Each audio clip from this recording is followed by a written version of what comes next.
வாழ்க வையகம், வாழ்க வையகம், வாழ்க வளமுடன். குரு திருவடி போற்றி.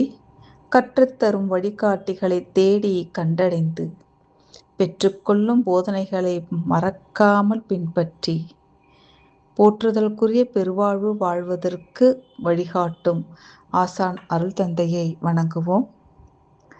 கிருபானந்த வாரியார் நம்மளுடைய ஆசான் அருள் தந்தை கொடுத்த உலக சமாதானம் புக்கை படிச்சுட்டு அவர் கூறிய வார்த்தைகளை நாம் இன்றைக்கு சிந்திக்க இருக்கிறோம். நம்மளுடைய கிருபானந்த வாரியார் தமிழ் பேசும் அத்தனை உள்ளங்களிலும் வாழக்கூடியவர் இல்லைங்களா? அவர் ஒரு முருக பக்தி கொண்டவர், வெண்கல குரலுக்கு சொந்தக்காரர். இலக்கியத்தில் நயம் காணும் அவரதுடைய நுட்பம் பார்த்தீங்கன்னா வாரியாருக்கு பெருவாரியான ரசிக பெருமக்களை தந்ததுன்னு சொல்லலாம். இலக்கியத்தில் அவரோட ஆற்றல் அறிவு அதிகம். இந்த பெருமகனார் உலக சமாதானம் என்ற ஒரு நம்மளுடைய புத்தகத்தை படுத்தி எழுதின ஒரு உரையை தான் நாம் இன்னைக்கு சிந்திக்க இருக்கிறோம். அவர் சொல்றாரு, எல்லா தானங்களையும் சிறந்தது அன்னதானம். அன்னதானத்தை விட 1000 மடங்கு உயர்ந்தது ஞான தானம்.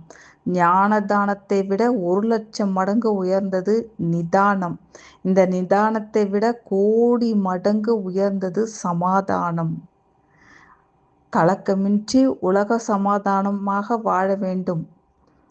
கலக்கத்தால் பாண்டவரும் துரியோதனனும் போர் புரிந்து 39,30,000 பேர் மாண்டார்கள்.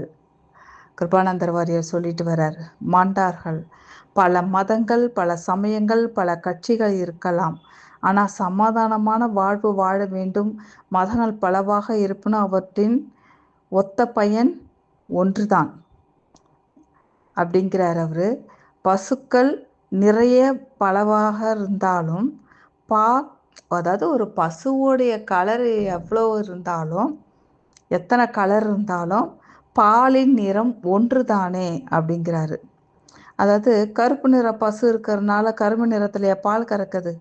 அதே மாதிரி தான் இறைவனுக்கும் எம்மதமும் சம்மதம் தான்.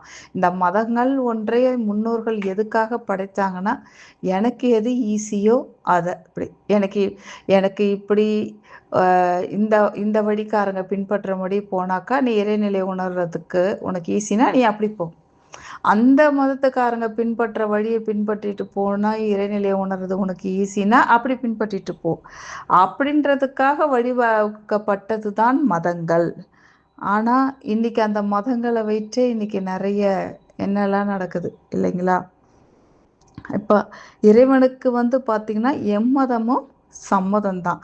நீ உணர்ந்தா போதும், என்னை உணர்ந்தால் போதும், நீங்க நல்லா இருப்பீங்க அப்படிங்கிறதுக்கு தான் இப்படின்றது தான் அவருடைய கான்செப்ட். சாஸ்திர ஞானமும் அனுபவ ஞானமும் படைத்த தவ திரு வேதாத்ரி அடிகளார் தன் அனுபவ முதிர்ச்சியினால் உலக சமாதானம் என்ற அரிய நூலை அளித்திருக்கிறார். வாரியார் ஆசான் அருள் தந்தைய சொல்றார். சாஸ்திர ஞானமும் அனுபவ ஞானம் படைத்த தவத்திரு வேதாத்ரி அடிகளார் தன் அனுபவ முயற்சியினால் உலக சமாதானம் என்னும் அரிய நூலை எழுதி அளிக்கிறார். இது ஒரு சிறந்த அனுபவ நூல். இதனை ஓதுவோர் ஐயம் நீங்கி வையகம் புகழ இனிது வாழ்வர். இதை ஓதுவோர் ஐயம் நீங்கி வையம் புகழ இனிது வாழ்வர்.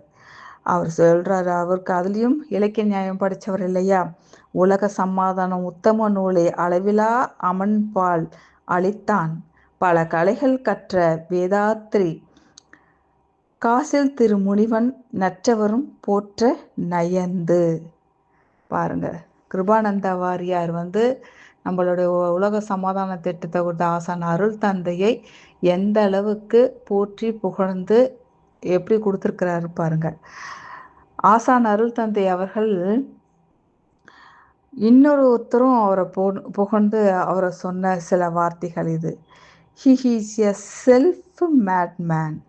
அப்படின்னா இறைவனைத்தான் வேதாத்திரியாக வந்திருக்கணுங்கிறார் அவரு.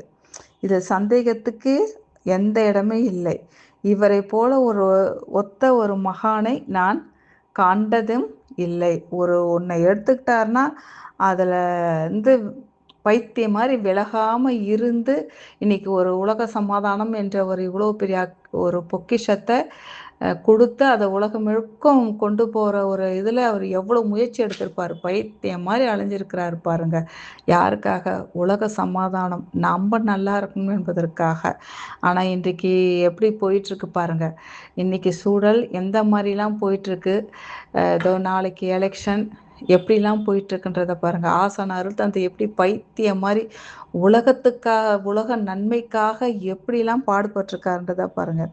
இவரிடம் உள்ள பல அரும்பெரும் சிறப்புகளில் மிகவும் உயர்ந்தது என்னன்னு பார்த்தீங்கன்னா, எதையுமே முதல்ல அவரு கடைப்பிடிச்சதுக்கு அப்புறம் தான், அவரை பரிட்சித்த பிறகு தான் அதை மற்றவங்களுக்கு உபதேசிப்பார் அவர், ஆசான் அருள்தந்தை அவர்கள். பாத்தூன் என்று வள்ளுவர் ஒன்று சொல்கிறார். அந்த பாத்தூனில் நம்பர் 1 வேதாத்திரி தான்.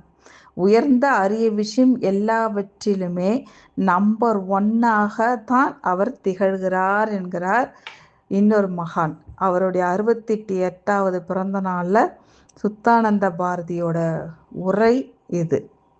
இப்படி உலக சமாதானத்துக்காக எவ்வளவு பாடுபட்டு இன்னைக்கு எவ்வளவு பெரிய ஒரு பொக்கிஷத்தை நமக்கு கொடுத்து நம்மளை ஓதவும் வச்ச ஒரு பாக்கியம் ஆசான் அருள் தந்தையே சேரும்.